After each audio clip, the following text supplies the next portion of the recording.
What do you say after that? It's truly humbling, but I want to thank dear Eve because I don't know of anyone who has been the voice for those who can't raise their own voices. Women who have suffered greatly in this country, Bosnia, DRC, in so many places. She has been there for them. And I call her my conscience. It's a heavy burden to have Eve as your conscience because you never quite do enough. But I am grateful that she is my conscience and keeps me going. I want to thank NCRW, not just for this award that you've bestowed on me, but even more importantly, for the extraordinary work that you do every day. And I want to accept this tonight on behalf of women around the world who are truly making a difference. Often against the greatest odds, they are able to promote economic and political progress, to safeguard human rights, and to ensure the right to education and health care when it seems literally impossible. So tonight, I think of all of them. I think of the Russian woman who established the first countrywide NGO shelter network from Moscow to Vladivostok to protect women from violence and the scourge of human trafficking.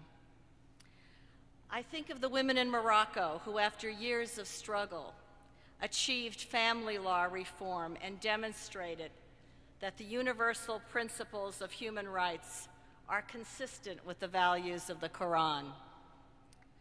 I think of women in China who are blazing new trails in legal reforms and social justice.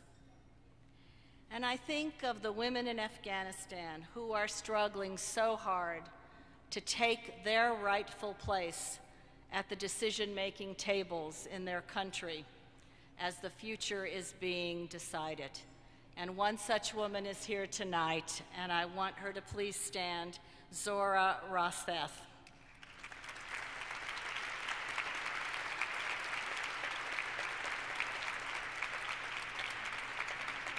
And I think of the women who recently won seats in the parliament in Kuwait after years of effort to procure, yes, the right to vote and stand for office, and for so many like them who are on the front lines of political reform in their countries.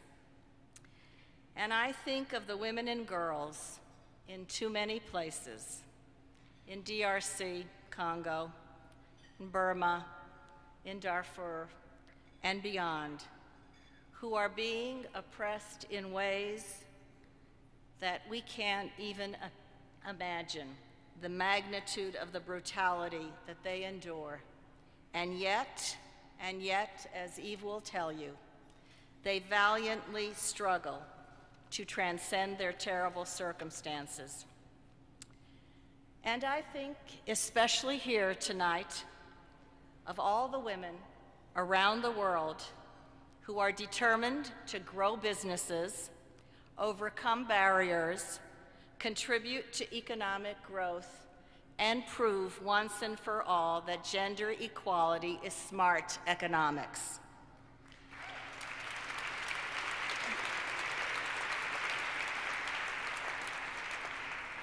The position that I have is unprecedented in our government, and it is a recognition that we cannot possibly solve the major security, governance, economic, and environmental challenges of our time without the participation of women at all levels of society.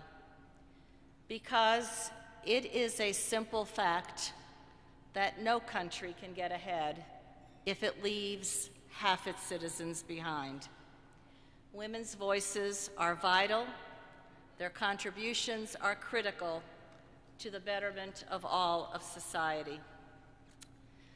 I've been at the United Nations this week, where the Commission on the Status of Women is meeting, and where thousands of representatives from around the world are gathered to mark the 15th anniversary of the 4th UN World Conference on Women that took place in Beijing.